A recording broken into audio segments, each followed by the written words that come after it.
أعوذ بالله من الشيطان الرجيم. சபிக்கப்பட்ட ஷைத்தானை விட்டு அல்லாஹ்விடம் நான் பாதுகாப்பு தேடுகின்றேன். إذ جعل الذين كفروا في قلوبهم الحمية حمية الجاهلية فأنزل الله سكينته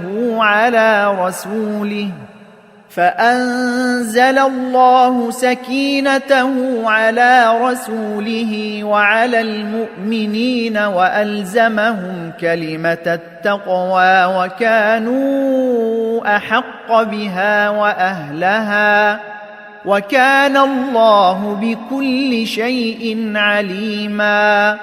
இதே நோக்கத்திற்காக இந்த இறை நிராகரிப்பாளர்கள் தங்களின் உள்ளங்களில் வைராக்கியத்தை மூட வைராக்கியத்தை ஏற்படுத்திக் கொண்டபோது அல்லாஹ் தன்னுடைய தூதர் மீதும் நம்பிக்கையாளர்கள் மீதும் நிம்மதியை இறக்கி அருளினான். மேலும் நம்பிக்கையாளர்களை இரையச்சமுள்ள வாக்கை பேணி நடப்போராய் விளங்கச் செய்தான். அவர்கள்தாம் அதற்கு மிகவும் அருகதையுடையோராயும் உரிமையுடையோராயும் இருந்தார்கள். அல்லாஹ் ஒவ்வொன்றையும் நன்கு அறிந்தவனாக இருக்கின்றான்.